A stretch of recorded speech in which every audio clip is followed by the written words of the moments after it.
All right, everyone, welcome back to the Sarah Centrella Show. Oh my gosh, today I am so thrilled for the conversation and to have my incredible guest on. I'm sure you already know Patrice Washington, but if you don't, you're going to be obsessed with her the way that I am after listening to today's show. I mean, she's an incredible motivational speaker, a personal wellness a wealth and finance expert, and author, just all the things out there inspiring and encouraging women to get their wealth game up. And so we're going to talk about all of that and a whole lot more today. Welcome to the show, Patrice. Thank you for having me, Sarah. And you actually said it right. It's more financial wellness. So I think that's what was happening. You were It like, was intuitive. I know that she's known as a finance expert, but But there's more to everything it, she right? There's says, always more yeah, to it, like truly to live a wealthy life, you have to have the more to it. Otherwise, we all know many people who are very wealthy and are not living a wellness life. right, Not right, living their best life absolutely. anyway. So on this show, I love to start off learning a little bit about your background, a little bit about what your Mm. story is. Like you have all the accolades now. I mean, you're everywhere, but no one starts there. So can you take us back, to like maybe what the pivotal moment was for you, or a little Mhm. bit more about your journey? So the pivotal moment for me to end up on this path was March 9th, 2009, when I was in the teeny tiny bathroom of my 600 square foot apartment in Metairie, Louisiana, basically bawling, snotting, and crying and asking God, why me? Like, how did I get here?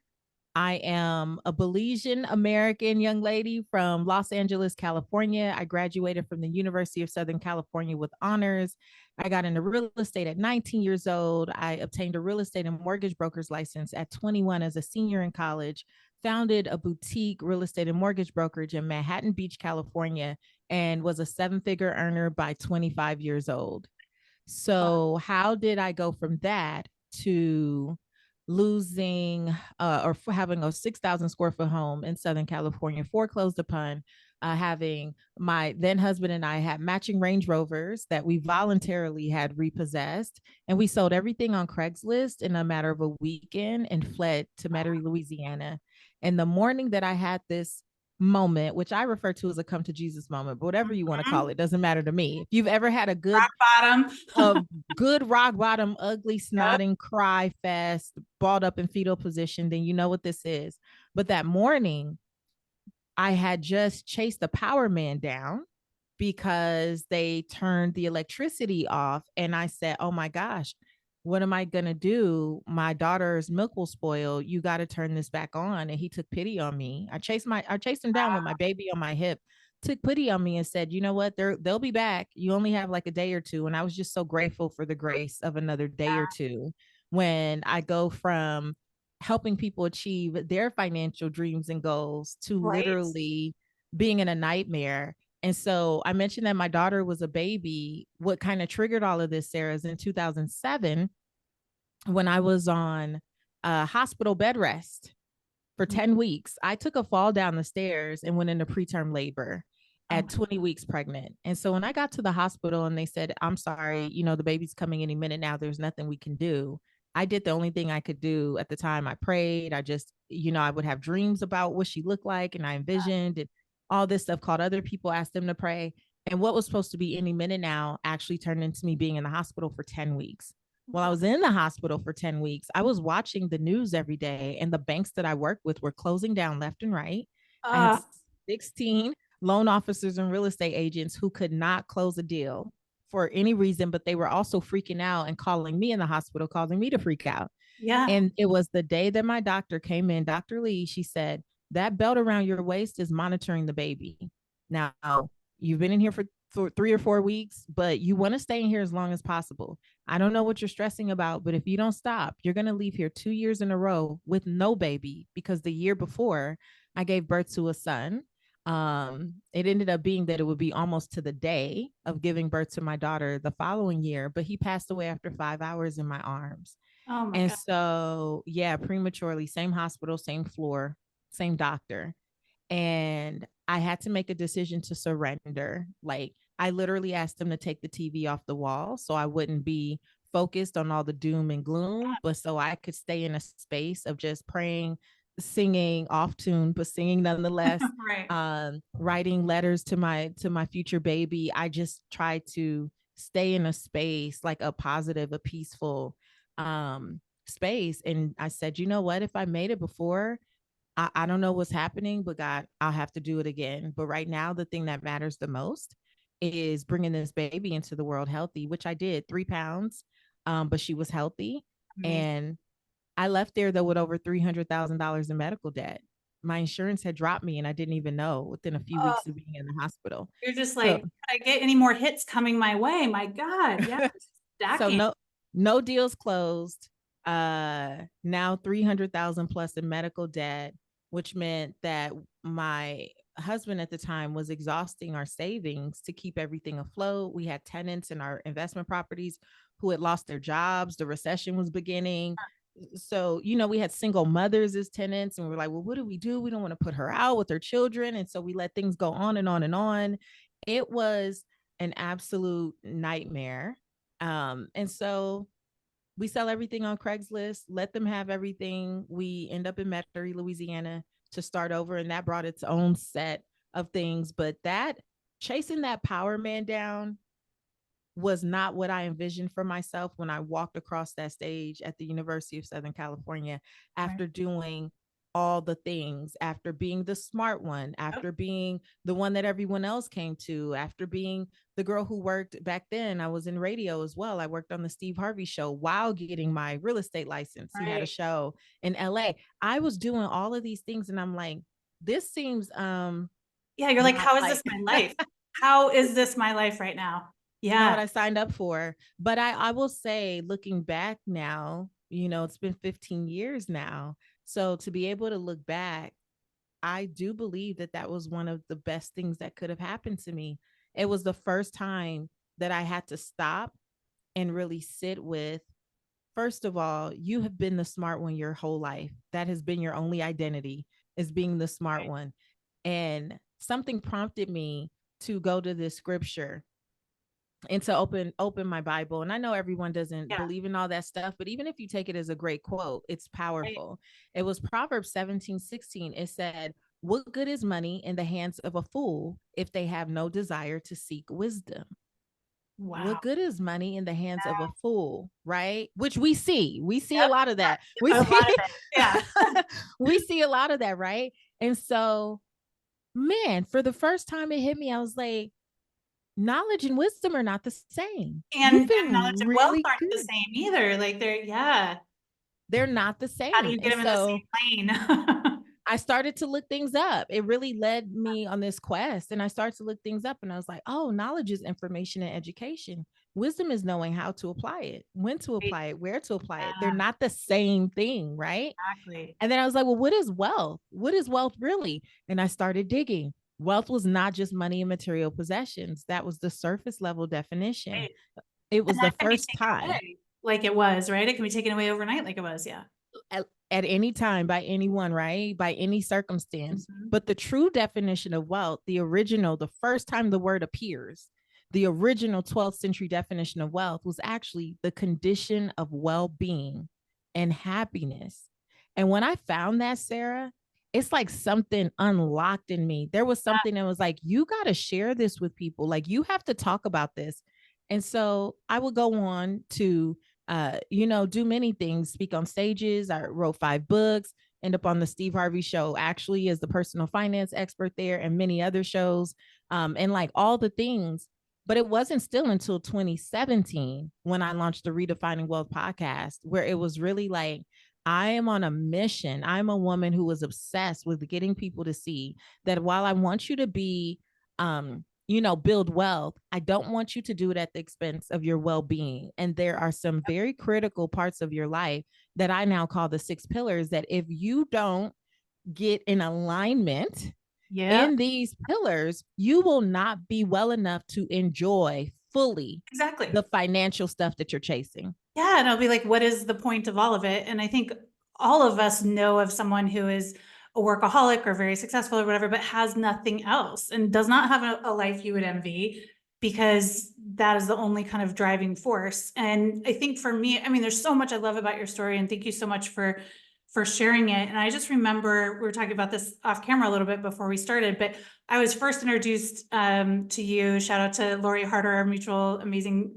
little goddess friend, at her event, her Bliss event a couple years ago. And I remember sitting in the audience and hearing you tell this story, and I resonated with it so deeply. I mean, just in a quick little nutshell, because I know my audience knows my story, but I had such a similar experience in 2007, right? When everything was crashing. We just lost our house in foreclosure. I was married to my high school sweetheart at the time. We had twins that were a year old, a 5-year-old.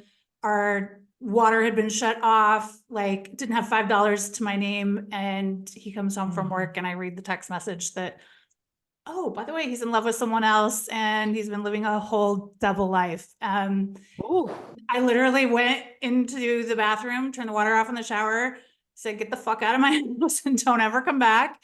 And my marriage, my life, everything I'd ever known was done in 10 minutes. Like, that's not Sarah. and so when everything you're saying, like, I feel it in my soul. I was there, I was on the floor that night, like face stuck to the floor because my tears like dried to the floor, and just going, oh my God, like, what do I do? Like, everything I've known is gone. And how do you get up? And sold everything on Craigslist. But I had that kind of come to Jesus moment too, where in that darkest space, I literally was going like, I can't do this. I can't do this. I can't do this. And whether it was God or whatever anyone believes in, I had just that voice that came back. It was like, well, what if you can? And that was like the only hope I had. And I was just like, cling, get me out of here, and it started everything. So I so feel you on having, like, turning that darkness into so much more. I mean, your success now probably far eclipses anything you had before, or even a path that you were planning for yourself before. But then it also led to your purpose and your passion, which just makes all the difference in the world. So can we talk a little bit about that? Like, how did you listen to that kind of voice that was saying, wait, like, maybe I could share this. Maybe this is important, not just for me, but for other people. Like, how did that come about? It was actually first the voice of Miss Boynton, my first grade teacher. Wow. Because I felt when I was reading that scripture and looking in the dictionary and like, all these things are happening and your brain is just like, like going everywhere. And I felt that sense of like, oh, you should share. And it made me think of my first grade teacher who told me in first grade, she said, Miss Cunningham, I had a habit of raising my hand a lot and getting upset when I wasn't chosen. Because I was, again, my identity was the smart kid. Yeah, my identity was the smart kid, right? And she said, she kept me in at recess one day and she said, what good is it for you to know everything if your friends don't? When you know something, you have a responsibility to share with your friends. Ooh. She planted such a seed in me that I always had. I built my real estate and mortgage company off of sharing, like how people could save more money, eliminate debt, all these things. It was never something I thought I would actually do. It was a means to get clients into the real estate company, right? But I heard Miss Boynton's voice, like that reminder, hey, you learned this thing you need to share. And the next voice I heard was, and who do you think you are to share? Your life is a shit show right now. Like, right? What do you think that you could do? But, I have this thing I now say to my clients and in my community. You never have to be a perfect 10 to share anything. Amen to that.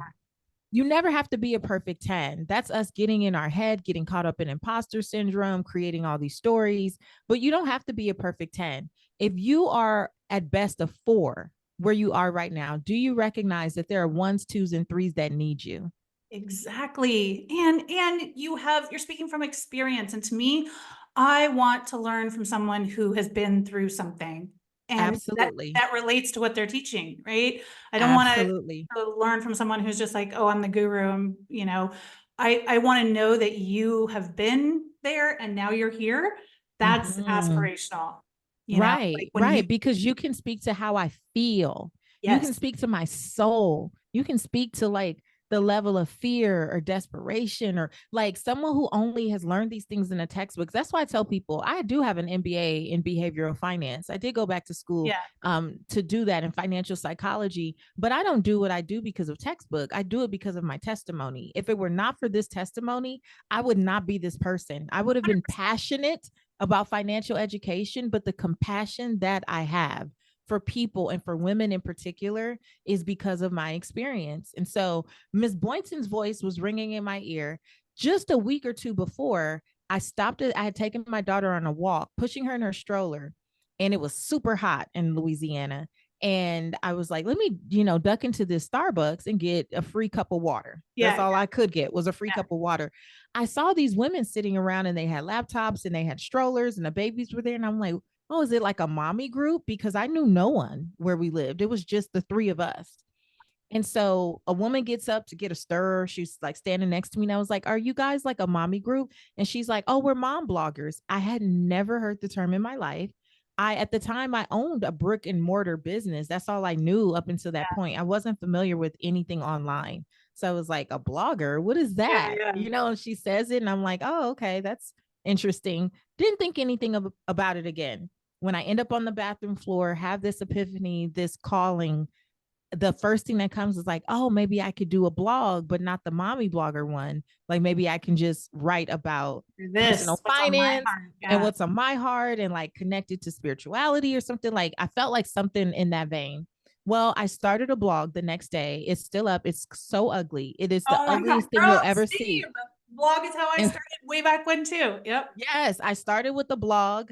And then that turned into me like going on a local radio show, some random show in Texas somewhere. And then I started writing for bigger websites and then magazines like Black Enterprise. And then it turned into radio. And by 2014, the Steve Harvey Show called. They're like, hey, this was my second book. They're like, you have another book coming out. Steve wants to help you promote it. I was like, oh my gosh, thank you. Yes, Was please. not looking for that, was not Yeah. expecting that at all. It was like, praise God. Like, yeah, it was supposed to be a one-time interview. It went so well. They invited me back. I went back a month later or 2 weeks later, and then a month after that. And then they asked me so many times one day on the radio, Steve's like, you should just do this every week. And I was like, I could do it every week.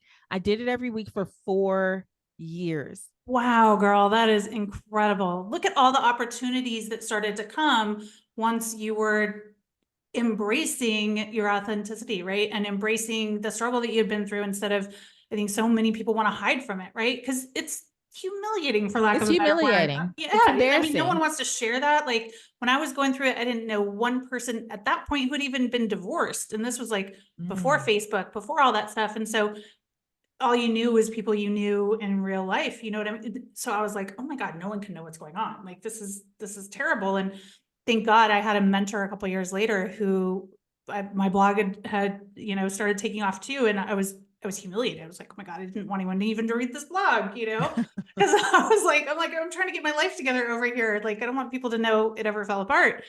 And he was like, that's crazy. Mhm. Own that. Own that. He's like, that is what makes you unique. That is what will make people resonate with you. And so I love that you were saying, like, that because you've been through it, honestly, that's why we're here, is because when I heard your story, I was like, now I feel you, girl. Right? Yeah, Had you never been through that, and had you just like success, success, success, there's always going to be part in the back of my head that's like, that's cool. But like, right. that's Well, really here, not my journey, and I don't know how to, you know what I mean? So like, yeah, I think people are afraid to embrace that messy part of them, but man, that's where the your juice thing. is. That can be your Yeah, thing. what I've learned and what I've shared with clients. I teach this speaker training called Command the Stage, and in Command the Stage, this is what I tell people. You have to understand that we have been so indoctrinated with the idea that we have to hide Yeah. any failure, anything that takes a dip doesn't look good. And so we're so used to putting a mask on and dressing things up and acting like everything is okay. Well, when it comes time to be of service to people, though, here's the problem. When you walk into a space and you're introduced with this incredible bio and you are so poised and you're so cute and you're so made up and all the things, they immediately think of where they are right Yeah. now Gotta in walk this on that. moment right? And a wall goes up, and the very people that you say that you want to serve, there's a disconnect because you won't just tell the truth. Like being able to tell the truth is the thing that actually connects you with the people that you want to serve. They have to be able to see themselves in your journey at any point in your valley, whether they're on the way down in it or on their way back up. You have to be able to connect with people and each part of what that story is and what that journey is. And when you are too afraid or too prideful to share that, you literally alienate the very people you were called to serve. So the reason that I had to get out of that and start saying, look, I lost all my money, but my mind was never bad. Just to like, baby, you caught me. You caught me in a season. You caught me in one chapter of a really long book. Please don't meet me in one chapter and think you know my whole story. That's wild. That's silly. Yeah, absolutely. So in this chapter of your life right now, because you've conquered so much over the last however long that's been, right? Since 9, and has it changed? Has it, I hate the word pivot, but like has it grown? Has it altered? Because I think so many people, women, I know we do this, like we feel like if we went out and we said we're this and we got some success in this, oh my God, I can only be this for the rest of my life. Ooh, wants to be whatever it is for the rest of their life. Like, Sarah, can I tell you how aligned? Can I tell you how aligned this is? Yes. Right before we got on, I was actually writing notes to record an episode about knowing when it's time to pivot because your purpose has evolved. I have chills right now because I'm going through the same thing. Literally writing that out because so in my community, we have themes for the month, right? So at the time of this recording, our theme is about being set free. And one of the things that I've shared with them is that, listen, I will never be a prisoner to purpose. Don't think because we connected in one season and that's where you met me and you were served in that season that I feel like I have to stay there, be that person forever in order to keep you forever, because I'm willing to lose you to become all that I am supposed to be. And so as my purpose evolves, so much has happened for me, right? 2 years ago, I got a divorce. I'm now the parent of a teenager, which is very different than being, right, being the parent of little kids when people were first introduced to me. The journey of self-love that I've been on and just dismantling all types of things that did not feel right and did not serve me. 2020 for me was a great reckoning and awakening.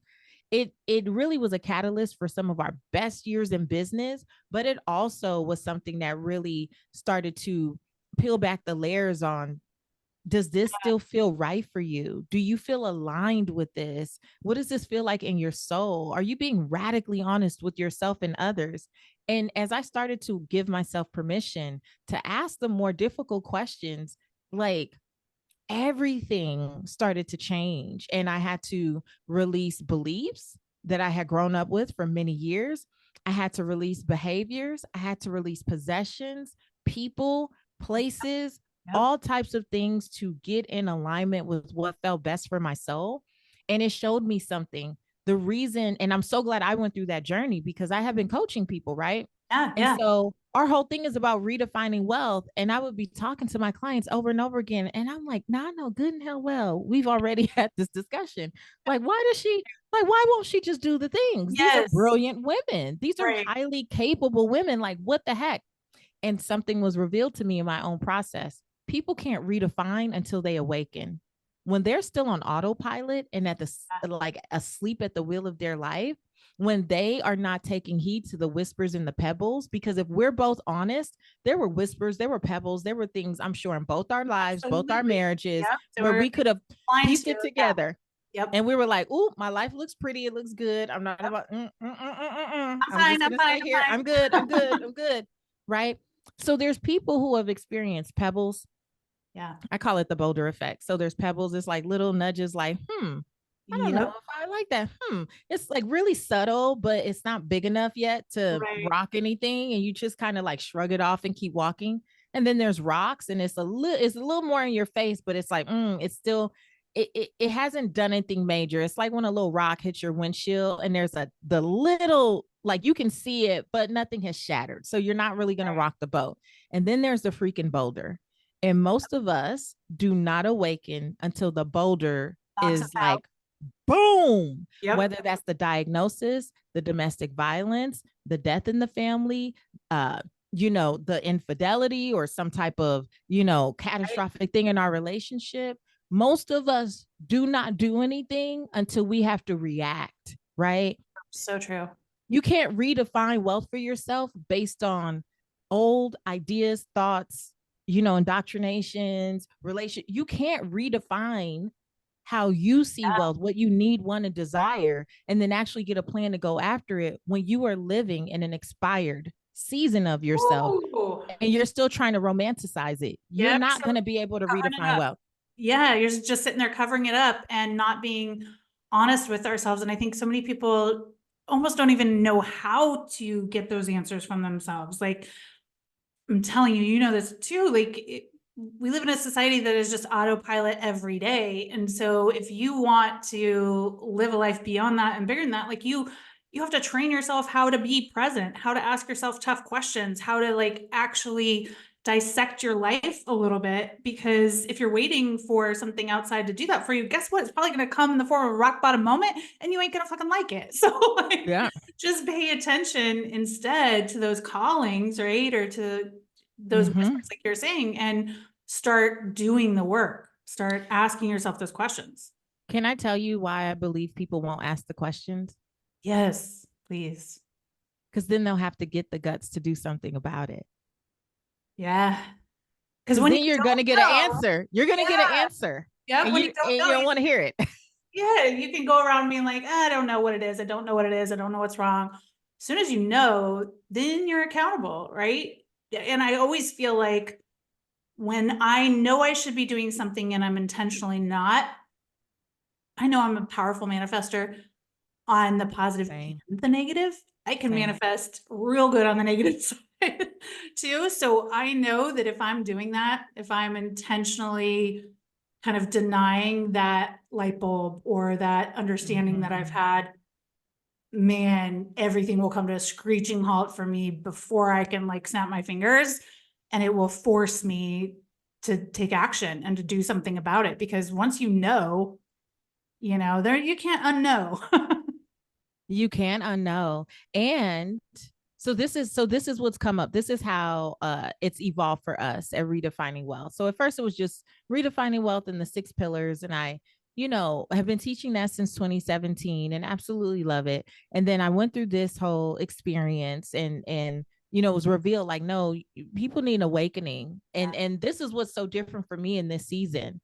As I was saying about purpose evolving and knowing, is that I realize that in this season, I'm only here for people that are ready to awaken. I am here to support you in asking the tough questions. I Yeah. am here to hold space for that. I'm not here to coddle and play with you. And Mm. so Amen to that. there's not, but that's not popular. That's Right, right. not what the masses want to do. A lot of people want to be coddled Yep. into romanticizing, over spiritualizing, and intellectualizing things and not feel and not deal with any of it and not actually make progress. So, we added awakening in our model before redefining. And then we learned, through me coaching in particular in this way for like the last year and a half, that people who redefine but don't take any action create a whole nother level of misery for themselves because now you know what you Yes. want, you know what to Yes. do, and yet you haven't owned it. Like you're not embodying it, you're not actually walking it out. And so now it's a whole ignorance is bliss, right? So if you didn't Yeah, know and you could keep saying you didn't know, okay. exactly. But once you do know and then you do nothing, I mean, now good luck there's to a you. Good luck to you. You are not my right? Like that is intentionally choosing misery. That is intentionally doubling down on what you had before and bringing more of it into your life like on expedite. I'm good. No, thank you. I'm good. And it's no shade. If that's where you are in this season, it's no shade because Yeah. I've been there. I totally understand that. I understand making choices because you want to keep other people happy. I Right. understand making Yeah. choices because, you know, for me, I grew up very, very, very Christian. And so I heard things like, well, God doesn't honor divorce. God doesn't like divorce. And so even though I knew I was being dishonored in different ways, I knew that something was off. Even when I didn't have tangible proof, I felt it in my spirit, but I was taught that my heart was deceitful, and I couldn't trust myself, and to diminish and dismiss my own feelings and all of these things. Like, being ready to confront those things. What am I willing to lose? And it's not that I've lost my faith. That's not what I'm saying. But I had to disconnect and detach from What things was that didn't make sense, yeah, because I'm like, there's also a God that loves me. And are you saying that God that you have taught me loves me also wants me to stay in misery with someone who's dishonoring me? That's right? what you're, because they're not physically abusing me. Emotional and mental abuse is okay. Psychological abuse is okay. I'm gonna go out on a limb and say, yeah, no, Yep, that that doesn't doesn't track. work for me. Yeah, that doesn't Not work. track. Yeah. And that was hard. Those things are hard. So I know what it's like when you are wrestling against, but this is all I've known. And this is who I've always been. And this is what I was told. And this is how I was raised. And I was on a soapbox talking about this, but purpose can evolve. You are entitled to evolve. You are entitled to change your mind, right? Like, you are entitled to desire something new. And if you don't, I believe you're dead. Yeah, or you're totally sleepwalking, which is the same thing.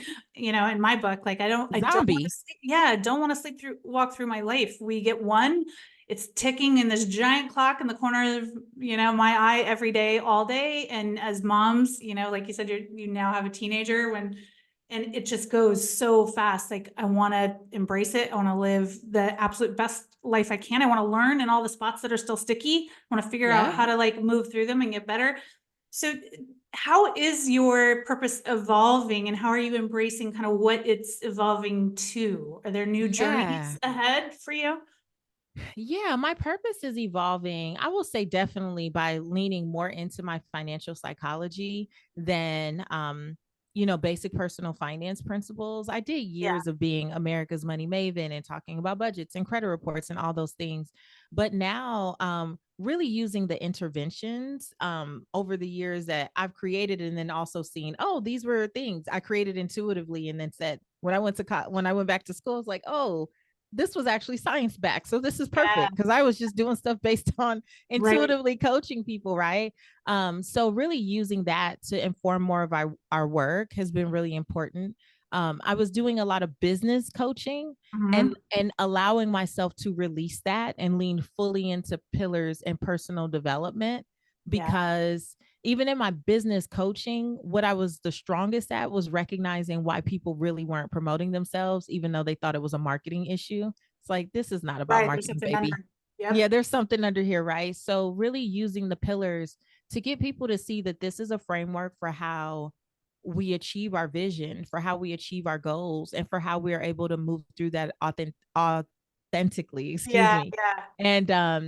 And that has been really beautiful, but also a difficult journey, because when I switch from being America's money maven and start telling people, like, I really don't want to talk about all the hardcore personal finance things, because I care about people's hearts. I care about their souls. And while, yeah, you can talk to them about a budget, if I don't help them shift their beliefs, we're not really changing anything for You're not them. going to create It's a, wealth. yeah, they're not going to actually have a holistic idea of wealth and be happy whether they hit the number that they've imagined in their minds or not. It's still possible to have a very happy and full life. Everyone does not need a Yep. multiple seven-figure business in order to enjoy this iteration, right, on earth. And so it's definitely evolving to be a lot more personal development and spiritual growth. And to be honest, I don't have a hardcore sense of like what that needs to look like. I'm literally just More flexible activating from flexibility and flow and enjoying it and learning from my clients as I coach. And we had our first live event for Redefining Wealth last year. It was amazing. And now. I love it. we have another one coming up October 6th through 8th of 2024. I'm gonna be there. I gotta make that happen. You gotta come. Oh my gosh, you would love it. Love But like it. that, like, and there's just something so, it's just learning to accept that my internal like intuition is so much more powerful than any external validation anyone could offer me. And Yes. just owning that and owning like that I am a powerful manifester, and just and Yep. like teaching my ladies in my community to make decisions with more conviction and power and freedom, because ultimately it's not the money that we chase, it's what money means for us. It's the emotion. So what we really want is a feeling of more power, a feeling of more joy, abundance, love, fulfillment. And that doesn't come on a spreadsheet. Yep, exactly. I mean, for me, I love that you have your 6 pillars, and I want you to walk us through those really quick in a second. I teach the future boards, the board right behind me or whatever. I've been really looking at that this whole time. Like, this is so cool. Yeah. Yeah, yeah. So that was kind of like my initial thing that started on my blog years and years ago, but it's changed my life because I learned how to focus on the 5 categories of our life, wealth and abundance being one, but also mind and body is equally as important. Having loving relationships, whatever that means, across the Yeah. board, girlfriends, mentors, a circle that, loves and supports you is equally as important.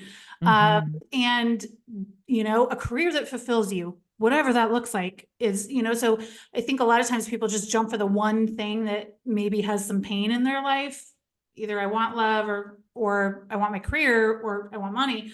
But it's like, if we don't have those other areas defined on what I want as well, like, what does it all mean and what is it all for? But as soon as you do, and you're chasing the moments and experiences, you're chasing, like, Mm-hmm. the things that really matter, the things that wind up being in that photo album at the end of your life, Yeah. all of a sudden things line up in just such a different way, where I don't have, the number isn't the thing anymore. The number It's isn't the the life thing. and the lifestyle that I want. Like, that's what matters, because I've identified kind of why it matters to us. What are some of the mistakes you see happen? I mean, you've been dealing in finance for a long time, and coaching women and teaching women on it. What are some of, like, the maybe top 3 things you see all the time, where it just comes up over and over and over again with women and money? With women and money in particular, so this is over the breadth of my career, so 20 plus years, even going back to when I was in the real estate days. um Women in particular and money is not knowing the numbers for themselves. I can't tell you how many times I have, talked to on the phone or been on a Zoom or met in person with a woman who says, because her significant other, because of his demise, or like employment or divorce, or any number of things, that she does not have choice because she doesn't know anything. Yep. I can't tell you how many times I've talked to people that thought that everything was all good, only to find out that their spouse wasn't really paying the life insurance because they had all these other things, and they were just living this life like, oh, it's all good because they've got it. Be involved in the finances to the extent that you can, but not being involved at all does not serve you. At the minimum, you need to know and have an understanding of what's going in, like what's going out, where things are, have an idea of passwords and all the things so that you can get to the information that you need. It does not serve you to stick your head in the sand and just act like it'll all be good, because I can't tell you how many scenarios I've seen where it just was not all good. So that's number one. Number two, I would say, especially in the day and age that we're in, women in money, know your number. So the first is know the numbers, the Right. household numbers, but then also know your number. If you are an entrepreneur or in this gig economy, know what you're working towards, and why. It's similar to what you just said, but I can't tell you how many people beat themselves up about not hitting these arbitrary numbers that they haven't even attached to anything in particular. Have no meaning. They Like, don't even mean anything. yeah. You haven't even like really outlined how that number will actually impact your finances or actually impact your life. And this is why that's important, because all these other pillars of our lives are being impacted, right, by our work and our money, whether we're thinking about it or not. And so when we say that we want more love, and we say that we want, this time with our children or to spend with our aging parents or any of those things, it is very possible that you already hit the number that you needed to fulfill all of that. The rest of this is a story that you've told yourself because you're in comparison mode. You're looking at other people who might be lying anyway about their numbers, but that's another story. But Right. you're looking at other people and you're chasing Yeah. their numbers. And that puts some of us out of alignment because now we're doing things that we weren't called to do. So we're all over the place. And when you are unfulfilled because you're out of alignment, you're misaligned with what you're called to do, that is the number one way we end up mismanaging finances. Oh, So you just created this loop for yourself that was unnecessary. So yes. Love that. I that's love that. And I think huge. like, um, there's so much in there that I want to jump on. First, on your first topic, I could not agree more, because in my marriage, even though I was the one that kind of paid the bills and initially was in charge of that stuff, over the last 3 years of the marriage, I had stopped working because I had twins and I was a stay-at-home mom and whatever. And so slowly but surely, crazily enough, these were probably my decisions. The car was in his name. Somehow my bank account closed, or I didn't have the access to the bank account because he was working. All these things that were never red flags when I did them meant that that night when he left, the next day I didn't have access to $5. Like, I had no one to call. You know what I mean? And so 100% from then on out, I'm like, I'm always going to be responsible for my money. I'm going to know where my money is coming from, and I'm going to always have access to that. So, I mean, I think that's so huge. And also on the part of having that number and just being so stuck to it in your head of like a number I have to reach, or a specific salary, or whatever the case is. I think two things are pretty scary with that. Number one, you could be almost there. Let's say you want to make $1 million a year and you made 750, or you made 8. Well, maybe you made 8 and the year before that you made 3. Like, why aren't you in gratitude? Why aren't you in overflowing abundance mode? And instead, like, when you have that arbitrary number, it always feels like failure until you hit the arbitrary number. And then we think when we hit it, we're going to get this like outpouring of, for the rest of my life, fulfillment. And guess what? It's over in a day. And, or even worse, they could manifest the debt to equal, so it's like, let's get away from the arbitrary number and say, like, what is the life I want to live? What is the life? And I love that you teach that with money, because very few people do. And I just think it is so important, especially when it comes to manifesting and all of those things. I just love it. And I think we as women need to hear it. Everyone needs to hear it. But I just want to thank you so much for the work that you do, and for sharing your story and enlightening and teaching in all the beautiful ways. And I want to see your journey evolve. I want to see you lean into like whatever. I want all of us to have that permission. I mean, to be honest, I don't always feel like I have that permission either. So this conversation was super important for me in this season of my life. It's going to make me a little bit emotional, but just to know that, like, that's okay. Like, if it's time for me to make a pivot or a change, or to follow a passion that is rising for me, like, it's okay. It's okay. And you know what? It'll call in the next iteration of those you're called to serve. Yeah, I love that so much. So where can everyone go follow you, get obsessed with you, all the good stuff? What are you working on right now?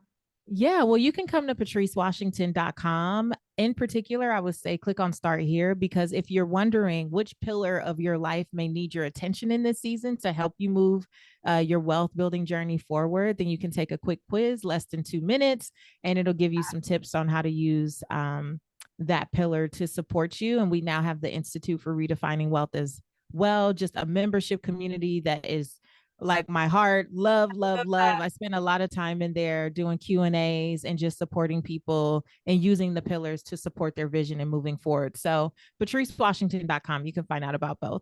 Oh, I love it. Real quick before we go, can you share one or two of the pillars? Yes. I teased that, so I don't want to leave it hanging.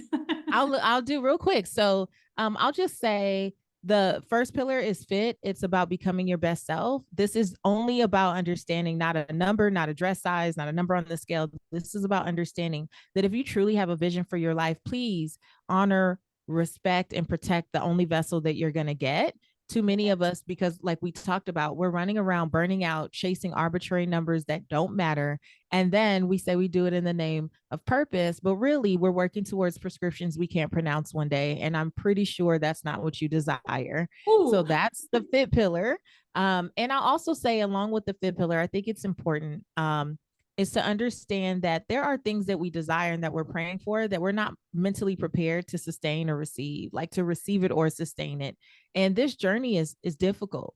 Like, let's just be real. Life is beautiful, but this journey and dealing with people and all the shit that comes with just being a human is difficult. And the reason that most of us don't really get to the goals and the things that we say we desire, um, is because we're not mentally prepared, because we have a tape running in our head, childhood stories, old trauma, old triggers, all these things. And so we bring all of that into a new space or with a new partner on a new job. And then we wonder why we just repeat the cycles.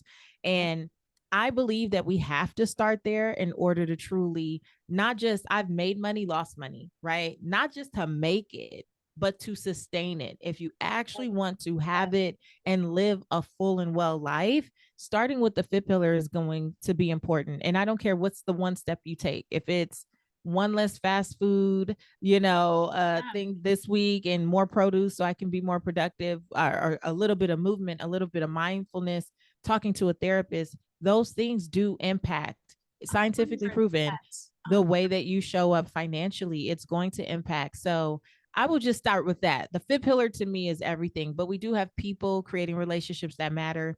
We have space, setting up your life to support you. We have faith, believing in something greater. Don't care what you say you believe in, but make time to practice it. We have work, which is about living your life's purpose. And then we have money, which is about attracting the abundance you desire. Ooh, okay. Get in there, guys. Go get in the membership community. Get that knowledge, because I'm telling you, it changes everything. You have to do the work if you want the results. You have to get in there and do it. And it might not always be fun, but man, it is worth it. So worth it. Thank you so much for sharing all of your wisdom. I have loved this time with you, and I can't wait. We're gonna interchange in real life at an event soon. I can't wait. Thanks so much, Patrice. Thank you so much. All right, everyone. Until next time, get out there and hustle and thrive.